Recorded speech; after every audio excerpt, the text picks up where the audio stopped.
Olá pessoal, vamos dar continuidade à nossa aula 7. Vamos continuar falando sobre funções.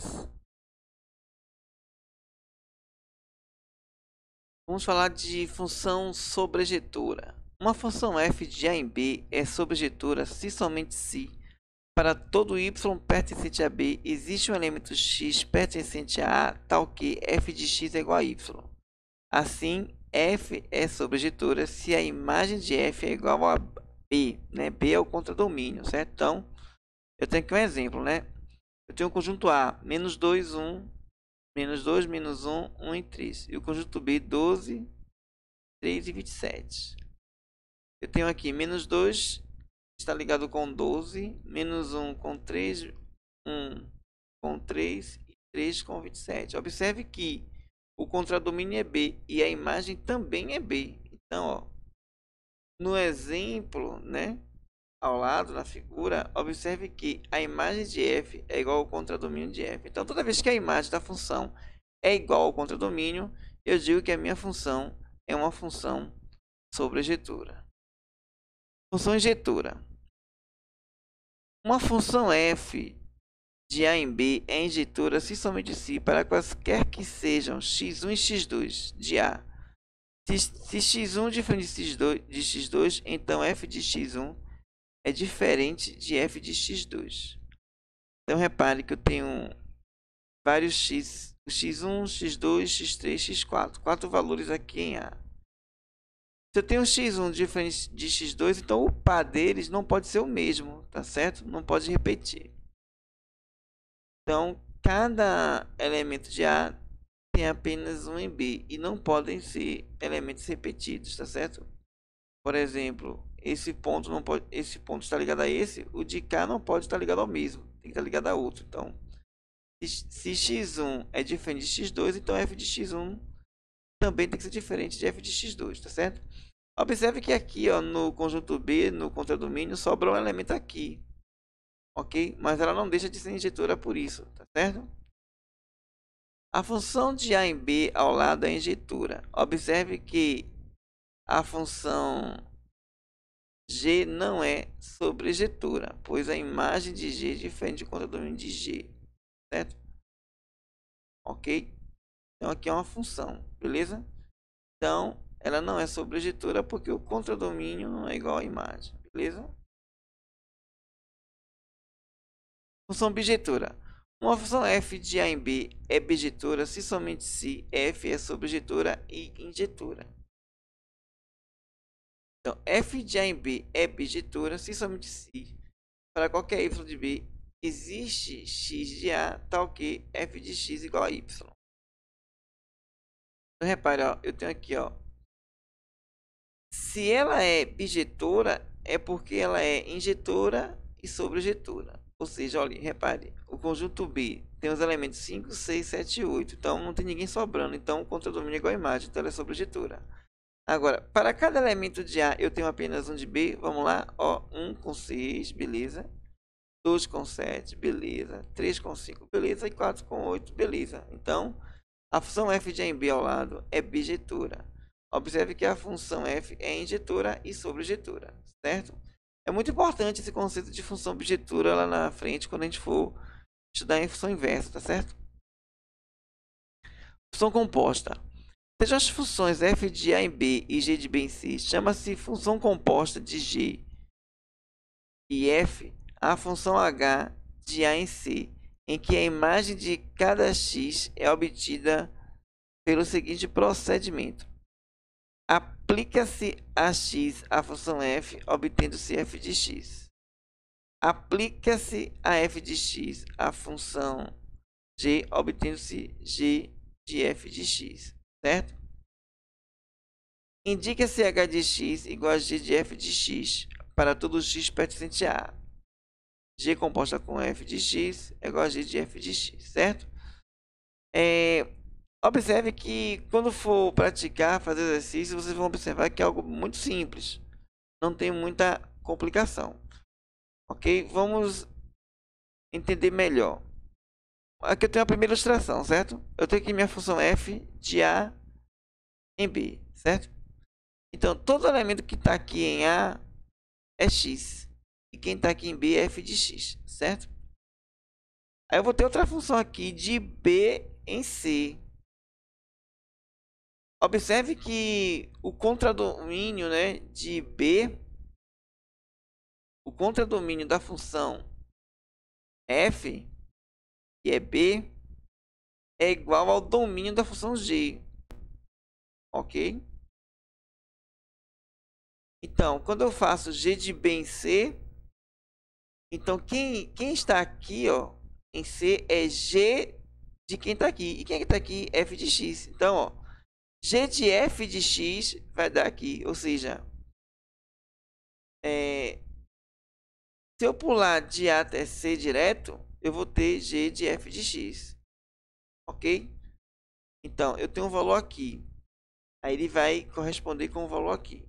Aí quando eu jogar dentro dessa função, vai me dar outro valor aqui. Certo? Então eu posso pular direto de A até C, como fazendo a composta. Eu jogo o valor de x e acho uma lei que eu já pulo o B, passo direto para C. Certo? Vamos ver mais um exemplo aqui. Ilustração 2. Então eu tenho aqui, ó, função de A em B, ó, de A em B. Então aqui eu tenho 1 ligando com 4, 2 ligando com 5, 3 ligando com 6, 4 ligando com 7, certo? Então eu tenho f de A em B. Aqui eu tenho g de B em C, ó. 7 ligando com 48, 6 ligando com 35, 5 ligando com 24 e 4 ligando com 15. Eu tenho g de B em C, certo? Então repare o seguinte, ó. Se eu for acompanhar um 1 aqui, ó, esse 1 pela aplicação de f vai em 4. Quando eu aplico o g, o 4 vai em 5. Mas se eu achar a lei da função composta, certo? G de f de x, que é de A em C direto, eu já vou direto de 1 para 15. É como se eu encurtasse o caminho, tá certo? Eu já vou direto de 2 para 24. Olha o percurso que o 2 faz. De 2 vai em 5, quando eu aplico f. Aí quando eu pego o resultado, que f de 2 é 5, e jogo em g, vai para 24. Quando eu aplico a lei direto da função g de f de x, vai direto de 2 para 24. Assim é o 3, que vai para o 35, e o 4, que vai para 48. Então, a função composta, você consegue fazer uma composição de tal modo que quando você coloca os valores do domínio de f, você já chega na imagem de g, tá certo? Consideração para a função composta. Para termos g de f de x, o contradomínio de f tem que ser igual ao domínio de g. No geral, f de g de x é diferente de g de f de x, não é comutativa. Então, se você faz f de g de x e depois faz o contrário de g de f de x, nem sempre vai dar igual. Aliás, geralmente dá diferente.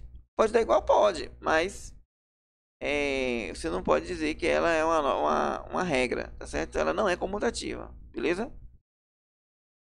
Quaisquer que sejam as funções f de A em B, g de B em C, h de C em D, tem-se que h de G de F é igual a h de G de F. Ou seja, se eu fizer a composta de H com G e depois jogar em F, é a mesma coisa que eu fizer a composta de G com F e depois fazer a composta com o resultado, certo?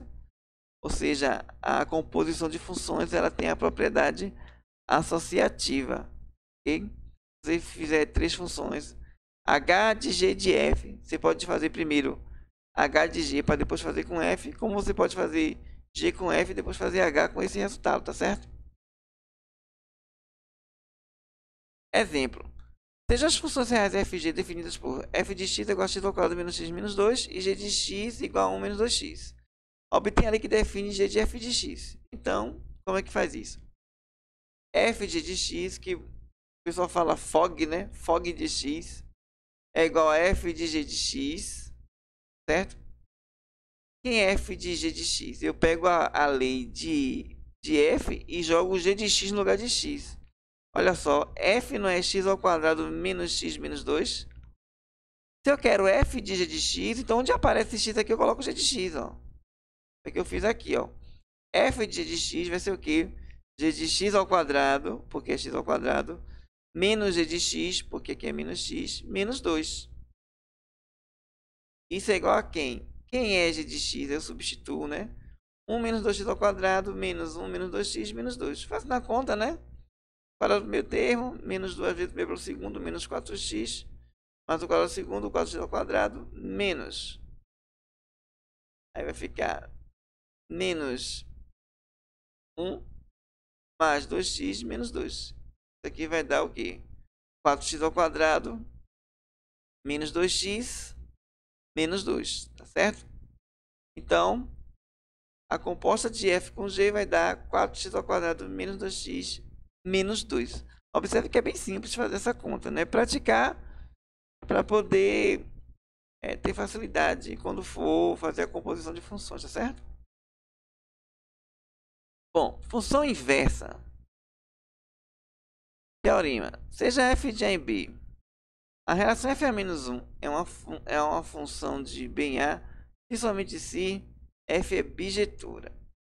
Isso aqui é uma condição importantíssima, né, para que uma função admita a função inversa. Ela tem que ser bijetura. Por quê? Simplesmente pelo seguinte fato.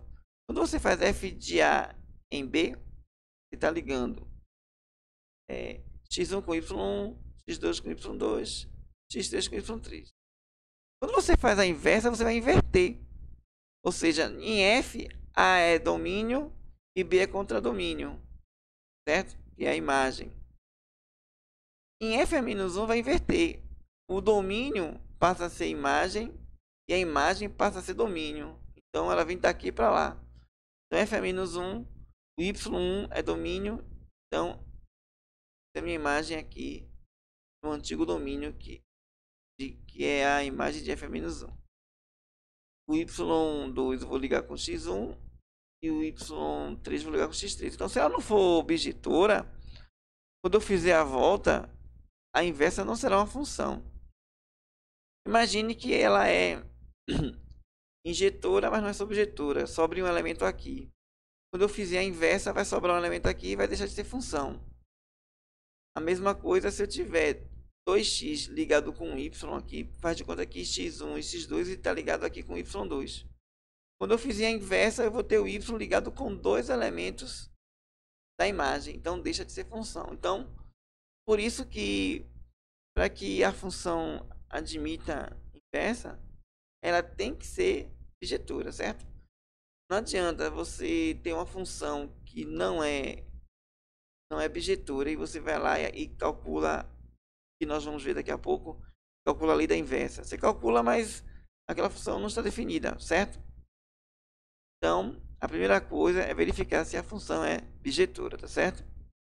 Depois que você conclui que ela é bijetura, aí sim ela admite inversa e aí você pode aplicar, fazer os cálculos para achar a lei da função inversa. f a menos 1. Definição. Se f é uma função bijetura de a em b, a relação inversa de f é uma função de b em a, que denominamos função inversa de f e indicamos por f a menos 1. xy pertence à função se somente se yx pertence à inversa. Yx pertence à função inversa se somente se xy pertence à inversa da inversa, que é o próprio f. Então, a inversa da inversa vai chegar no próprio f, certo? Então, se xy pertence à função, o yx tem que pertencer à inversa. E se yx pertence à inversa, o xy pertence à inversa da inversa, que é o próprio f, tá certo? Regra prática para a determinação de uma função inversa. Dada a função bijetura f de a em b, definida pela sentença y igual a f de x, para obtermos a sentença aberta que define f a menos 1, procedemos do seguinte modo.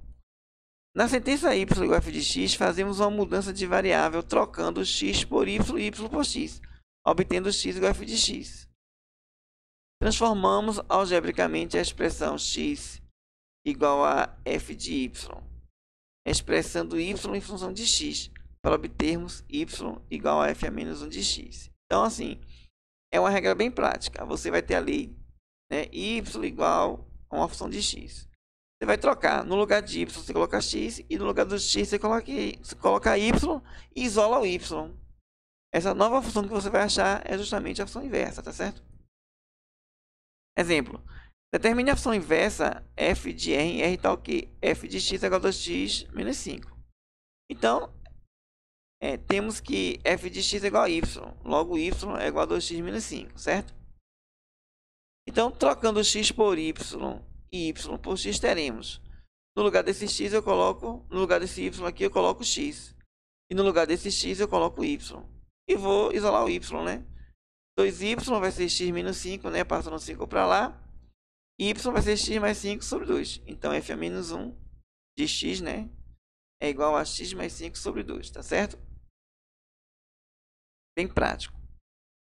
Determine a função inversa f de r menos 4 em r menos 1, tal que f de x é x mais 1 dividido por x menos 4. Observe que o domínio é r menos 4. Por quê? Porque se aqui for 4, ó, vai ficar 5 sobre 0 e não está definida. E quando ele dá o contradomínio, você desconfia logo que quando você for calcular a inversa, é porque o 1 não vai poder fazer parte do domínio da inversa, certo? Então, observe. Temos que f de x é igual a y. Logo, y é x mais 1 dividido por x menos 4. Trocando x por y e y por x, teremos. Eu jogo um x aqui e um y aqui e multiplico, né? X vezes y menos 4 é igual a y mais 1. X vezes y é igual a menos 4x, que é igual a y mais 1.